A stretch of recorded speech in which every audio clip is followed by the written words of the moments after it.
you've been listening to Korean music as well, haven't you? A bit I on the have been, channel, yeah, I like the have big been. lads BTS and And even I've been getting into the Filipino stuff. Actually, nice. I've been really enjoying it. Like I just discovered SB19, and Oh, obviously nice. when uh oh my gosh, I'm totally drawing a blank on the guy that was on the Wish bus blew up. What was his name? There are Easy so Milk. many. Easy Oh, Mill, Easy Mill, yeah, you Easy know. Mill. That guy, and then Morissette. You know, there's so many Yeah. that are just crushing it lately. Obviously, those are the bigger names, but I'm just saying, like Oh, it's dude, fascinating. you're in for a journey. If you You're in decide for a to treat, if you though. decide to dive deep into the Filipino industry, it's one of the most stacked industries in terms of talent. And what we're trying to discover now is you kind of get the mainstream Filipino musicians and Hmm. singers, and then there's like the new upcoming talent. Which is scary good. Dude, Like, it's it's very intimidating impressive. how really good, and like the level of delivery, it's absolutely outstanding. Yeah. It's pretty freaking like scary. It's Yeah, you And can then intimidating. see their like. There's just a level of dedication that I feel like that they have, and like you could feel it coming out of the music that you just don't feel Mm. coming out of other artists, which is very interesting. I agree. I feel like there is a certain definite passion Yeah, and love that comes from making music when it comes to the Philippines. Like they really, I don't know, it's like they embody the art and themselves, you know. And I agree. It's very wholesome. It's very honest. and another industry that has like absolutely blown my mind in terms of the same mentality of training. It's obviously the mm. South Korean industry, Ooh, which is like they actually have a system of training, which is Yeah. I just something learned about that. which how oh, abnormal is that? Because Yeah. we approach many things like that. Sport, you go through an academy, mhm. you go through a system of training. Mm. But with music, we have decided, that there's two arguments for it, right? Systematized music may only lead to like a formula, so therefore all music then might start sounding the same. Mhm. But then the second argument is you're creating professional musicians, like genuine pros. No, professional performers, because you're not making musicians, you're making performers. And I feel like that has been so neglected before, right? Something that people didn't know could be done to that extreme, to that extent. And like I say often in the channel, but it's like having your presentation card be so solid, having your first impression of your art being so polished that by Mm. the time that 10 years have passed, I mean, you're a monster Yeah. because you've grown a lot more because growth is inevitable. But that first impression is so polished that it kind of makes you look back at it and try to analyze it, right? I, Yeah. I'm I am I'm for it. I'm for the whole training process. I know a lot of people have their own thoughts about it, but I think it gives as a result really disciplined performers, Mm. and performers that are able to overcome anything because they have that training. You know. Yeah, what's your take on it? Like the whole system, as you just kind of find out about it. Yeah, I kind of just found out about it, and I find it pretty fascinating how like they essentially to some degree have to audition for some of these groups and like train Mm. for years, and almost now that I'm thinking about it, it's almost like Broadway in the sense of you become like an understudy for so long, Yeah, and you train Absolutely. and train and train and train and become an understudy, and then finally you could be the lead in Hamilton or something like that. It's very Mm-hmm. interesting. But I also I find it's almost, as I'm thinking about it, it's almost slightly different, but it's almost like a musician that is already disciplined, that kind of just spends the years and years grinding by themselves. You know what I mean? It's like I never really got into the Beatles music, but I just know that there's this story of the Beatles where like they played, I think it was 8-hour gigs like 7 days a week for years until they finally got discovered, and people just thought, oh my gosh, they were just these unbelievable music. Well, it's like they were great musicians, but it's because they had literally 5 years of 8 hours a day gigs every single day. You know what I mean? It's almost like that too. It's like this discipline yeah. that it's so fascinating. And look at the results. I mean, the BTS lads. Look at. I'm not sure how familiar you are with the South Korean industry, but another group of very impressive groups are like the guys from NCT. They're Hmm. like EXO. They're all the ladies from Blackpink, like Twice and Ghost Mama Generation. Like you get Millen, all types yeah. of bands that are like you look at the results and then how good they perform live, and the amount of like insane performances they put on consistently and the level at which they Sure. put it Oh, on absolutely. consistently, Live performance is crazy.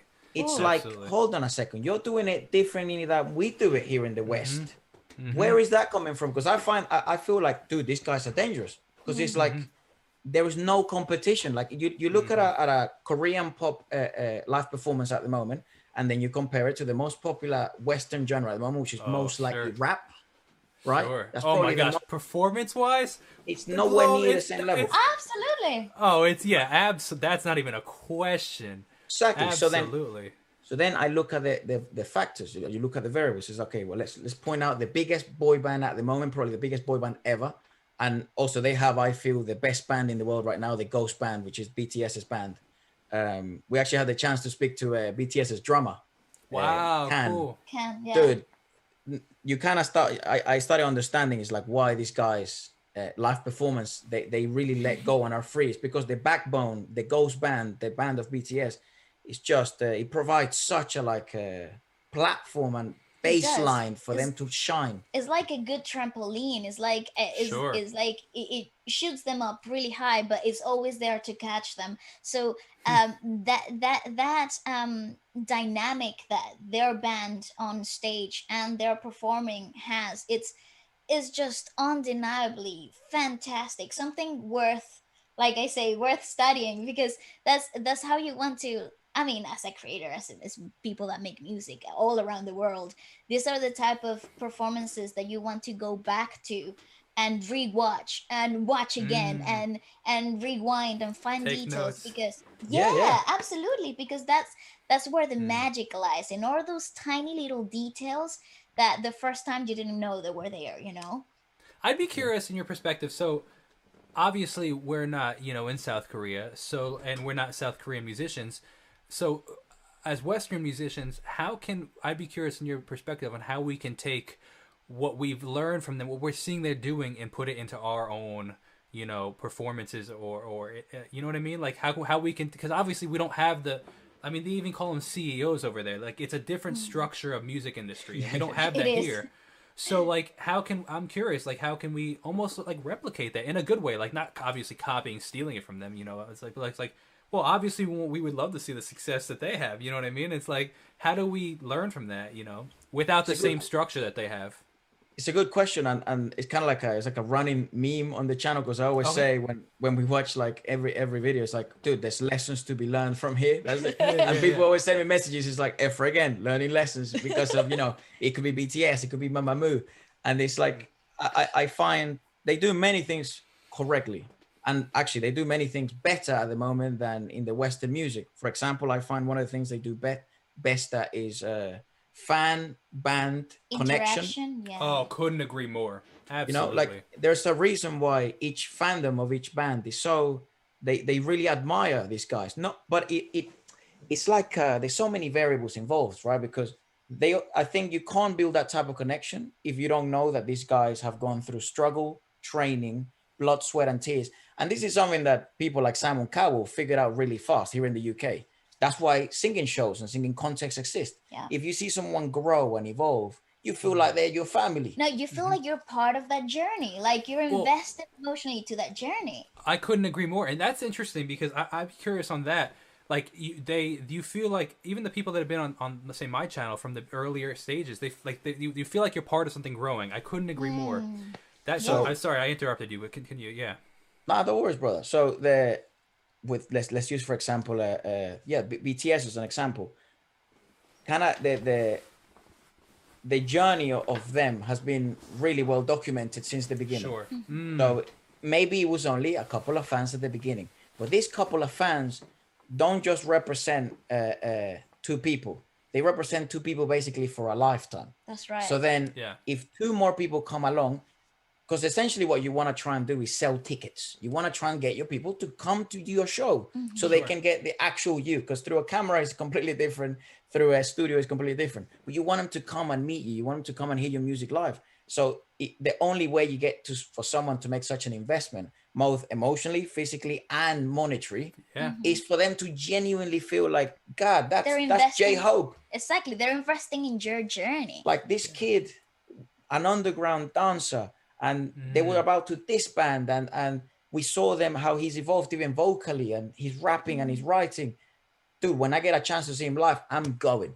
So definitely the connection between fans and band is it's like elite over there. The way they are able I to agree. market them and set them in a light in which it makes them accessible and you can relate, yet it makes you want to invest and take care of their work and represent them. And you can I feel like maybe even when you were like identify as a certain like fandom or anything like that, Mm-hmm. you also have to kind of like feel like you represent their values as well, you Mm-hmm. know. Exactly. So it's super interesting, kind of the psychology behind it, but also how well they're able to do it. And that's certainly something I feel that that connection between fandom and band and artist can be replicated in the West Side, because Yeah. it's amazing. I think so too. I think now with the social media and like the whole internet interactions, I feel like that is one of the things that we can easily replicate without without the whole industry getting involved. Because Sure. like take us for example, where individuals that are trying to put our content constantly here on YouTube, but we can create that connection immediately with people. So uh, talking, creating that back and forth communication, I think, and if always including, like always feeling like they are part of your journey, because Sure. they are right. So without them you wouldn't be where you I are. couldn't So agree more.